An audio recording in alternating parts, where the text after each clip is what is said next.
اعوذ باللہ من الشیطان الرجیم بسم اللہ الرحمن الرحیم ما علی الرسول الا البلاغ، ہمارے رسول پر سوائے پہنچا دینے کی کوئی ذمہ داری نہیں، باقی ساری ذمہ داری اب تمہاری ہے۔ واللہ یعلم ما تبدون وما تکتمون، اور اللہ جانتا ہے جو کچھ کہ تم ظاہر کرتے ہو اور جو کچھ کہ تم چھپاتے ہو۔ قل لا یستوی الخبیث والطیب، اے نبی کہہ دیجئے ناپاک اور پاک برابر نہیں ہو سکتے۔ وَلَوْ أَعْجَبَكَ كَثْرَةُ الْخَبِيثِ، چاہے ناپاک شے کی کثرت جو ہے وہ تمہاری آنکھوں کو اچھی لگے۔ آدمی تو چاہتا ہے بہتات ہونی چاہیے بس ہر چیز کی، ناجائز حرام سے آیا ہوا مال ہو، جمع ہو گیا ہے، اچھا لگے گا آپ کو، ہے خبیث ہو۔ تو خبیث اور طیب برابر نہیں ہو سکتے، چاہے کثرت جو ہے خبیث کی وہ جو آنکھوں کو چکا چوندھ تو کرتی ہے، نظر کو خیرہ کرتی ہے، چمک تہذیب حاضر کی۔ فاتقوا اللہ یا اولی الالباب لعلکم تفلحون، تو اللہ کا تقوی اختیار کرو اے ہوش مندو تاکہ تم فلاح پاؤ۔ یا ایھا الذین آمنوا لا تسألوا عن اشیاء ان تبد لکم تسؤکم، اہل ایمان ان چیزوں کے بارے میں سوال نہ کرو کہ وہ اگر تم پر کھول دی جائیں، واضح کر دی جائیں تو تمہیں اچھی نہیں لگیں گی، تمہیں بری لگیں گی۔ بعض چیزوں کی طرف سے اللہ تعالیٰ نے خود خاموشی اختیار کی ہوتی ہے، خام خواہ سوال کر کر کے اور اس کو اپنے اوپر جو ہے ذمہ داری کو بڑھا لینا، یہ بھی ایک جو خاص قسم کی مذہبی ذہنیت ہوتی ہے، کھودنے کریدنے کی اور بال کا کھال اتارنے کی، اس کا نتیجہ یہ نکلتا ہے۔ چنانچہ حج کے بارے میں جب آیت نازل ہوئی وَلِلَّهِ عَلَى النَّاسِ حِجُّ الْبَيْتِ مَنِ اسْتَطَاعَ إِلَيْهِ سَبِيلًا، یہ سورہ آل عمران میں ہم پڑھ آئے ہیں۔ تو ایک صاحب کھڑے ہو گئے کہ حضور کیا ہر سال فرض ہے؟ حضور نے سوال سن لیا لیکن سنا انسنا کر لیا، دوسری طرف رخ کر لیا۔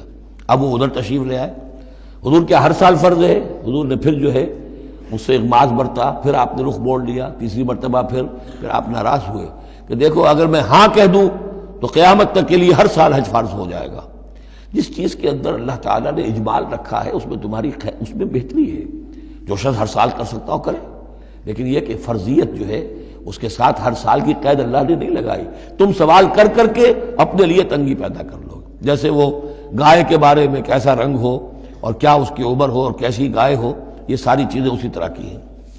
لیکن یہ کہ ان تسألوا عنہا حین ینزل القرآن تبد لکم، اگر تم سوال کرو گے جبکہ ابھی قرآن کا نزول جاری ہے تو وہ ظاہر کر دی جائے گی۔ اللہ تعالیٰ نے اپنی حکمت کے تحت اس کے اوپر پردے ڈالے ہوئے ہیں، وہ سمجھتا ہے کہ اس میں تمہارے لیے تنگی ہو جائے گی، بہت زیادہ ہو جائے گا، لیکن اگر سوال کرو گے تو پھر وہ ظاہر کر دی جائے گی۔ عفا اللہ عنہا، اللہ تعالیٰ نے اس میں درگزر سے کام لیا ہے، تو پر نرمی کی ہے، یہ کسی نسیان کی وجہ سے نہیں ہے، بھول کی وجہ سے نہیں ہے، غلطی کی وجہ سے نہیں ہے، معاذ اللہ۔ واللہ غفور حلیم، اللہ غفور ہے اور حلم والا ہے۔ قد سألها قوم من قبلکم ثم اصبحوا بها کافرین، تم سے پہلے کی قوم یہ اہل کتاب جو ہے اسی قسم کے سوال کرتے رہے اور پھر یہ کہ وہ اس کے انکار کرنے والے بن گئے۔ اب یہاں وہ چار چیزیں بھی آ رہی ہیں کہ جو ان کے ہاں بہت زیادہ مقدس ہو گئی تھی۔ ما جعل اللہ من بحیرۃ ولا صائبۃ ولا وسیلۃ ولا حام، وہاں کیا تھا؟ جعل اللہ الکعبۃ البیت الحرام قیاما للناس والشہر الحرام والہدی والقلائد، یہ چار چیزیں ان کی توثیق ہو گئی کہ یہ تو واقعتاً اللہ کی شریعت کے اجزاء ہیں، ان کا احترام اور ان کی حرمت کو بلوز رکھنا لازم ہے۔ یہ چار چیزیں یہ تمہارے جاہلیت کے دور کے جو مشرکانہ اوہام ہیں ان کی یادگاریں ہیں، اس کے لیے اللہ کی طرف سے کوئی سند نہیں ہے۔ ان چیزوں کے بارے میں بہت سے اقوال ہیں، لیکن میں یہاں آپ کو پڑھ کر سنا رہا ہوں کہ جو حضرت سعید ابن المسیب رحمۃ اللہ علیہ کی تفسیر صحیح بخاری میں جو ان الفاظ کی آئی ہے وہ مولانا شبیر احمد عثمانی صاحب نے اپنے حواشی میں نقل کی ہے۔ بحیرہ، جس جانور کا دودھ بتوں کے نام کر دیتے تھے کوئی اپنے کام میں نہ لاتا تھا۔ صائبہ، جو جانور بتوں کے نام پر ہمارے زمانے کے سانڈ کی طرح چھوڑ دیا جاتا تھا۔ وسیلہ، جو اونٹنی مسلسل مادہ بچہ جنے درمیان میں نر بچہ پیدا نہ ہو اسے بھی بتوں کے نام پر چھوڑ دیتے تھے۔ حامی، نر اونٹ جو ایک خاص عدد سے جفتی کر چکا ہو اسے بھی بتوں کے نام پر چھوڑ دیتے تھے، تو ان کو چھوڑ دیتے تھے کہ اب یہ کوئی ان کو ہاتھ نہ لگائے، کوئی ان سے استفادہ نہ کرے، نہ ان کا گوشت کھایا جا سکتا ہے، نہ ان سے کوئی خدمت لی جا سکتی ہے، یہ محترم ہو گئے۔ تو اس کے لیے فرمایا ما جعل اللہ من بحیرۃ ولا صائبۃ ولا وصیلۃ ولا حام ولکن الذین کفروا یفترون علی اللہ الکذب، بلکہ یہ تو وہ لوگ جنہوں نے کفر کیا وہ افتراء کرتے رہے ہیں، جھوٹ گھڑتے رہے ہیں، اللہ کے ذمے یہ باتیں لگاتے رہے ہیں۔ وَأَكْثَرُهُمْ لَا يَعْقِلُونَ، ان کی اکثریت جو ہے وہ عقل سے عاری ہے۔ وَإِذَا قِيلَ لَهُمْ تَعَالَوْا إِلَىٰ مَا أَنزَلَ اللَّهُ وَإِلَى الرَّسُولِ، اور جب ان سے کہا جاتا ہے آؤ اس چیز کی طرف جو اللہ نے نازل فرمائی، اور آؤ اللہ کے رسول کی طرف۔ بمصطفیٰ برسا خیش را کے دی ہم اوست، اگر بہو نہ رسیدی تمام بولا بیست۔ قالوا حسبنا ما وجدنا علیہ آباءنا، وہ کہتے ہیں ہمارے لیے وہ کافی ہے جس پر ہم نے اپنے آباء و اجداد کو پایا ہے۔ ان کی روایت یہی ہے، ان کی رسومات یہی تھیں، وہ کوئی جاہل تھوڑا ہی تھے۔ آج تمہیں عقل آئی ہے، تم نے دین سمجھا ہے، یہ ہمارے بزرگ جو ہیں یہ اتنے عرصے سے یہ کام کرتے چلے آ رہے ہیں۔ یہی باتیں آج بھی آپ سنتے ہیں۔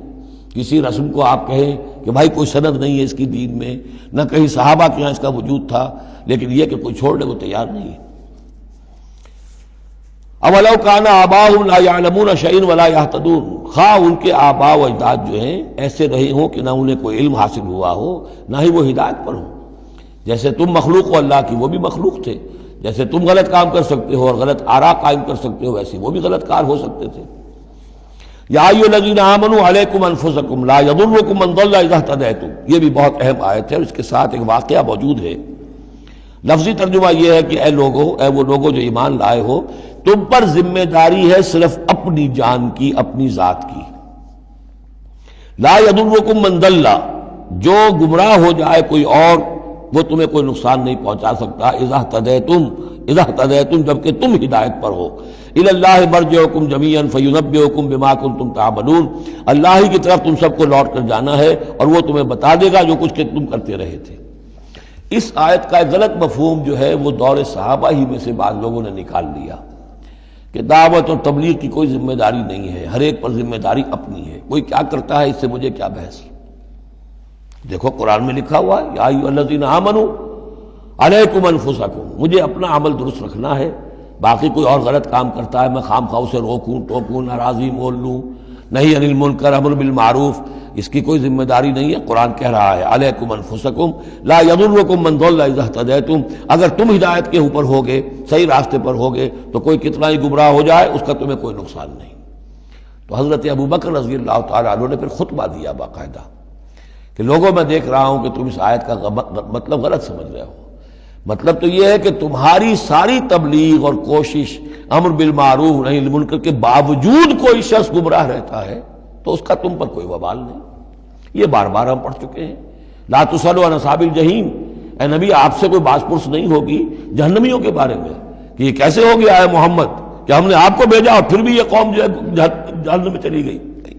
لیکن جہاں تک دعوت، تبلیغ، نصیحت، نہی عن المنکر، امر بالمعروف، یہ فرائض میں سے ہے، یہ فرض ساقط نہیں ہوتا اس آیت کی روح سے، بلکہ تمہاری ساری کوشش کے باوجود کوئی شخص ہے، والد ہے، بچہ فرض کیجئے اس کا کہیں آوارہ ہو گیا ہے، اپنی امکانی حد تک کوشش کیے جا رہا ہے، نہیں بچہ راستے پر آ رہا، تو ظاہر بات ہے کہ اللہ کے ہاں اگر اس نے پوری کوشش کی ہے، جد و جہد کی ہے، کوئی کوتاہی نہیں چھوڑی ہے اس میں، تو اب اس کا وبال اس پر تو نہیں آئے گا، لیکن اپنا فرض ادا کرنا لازم ہے۔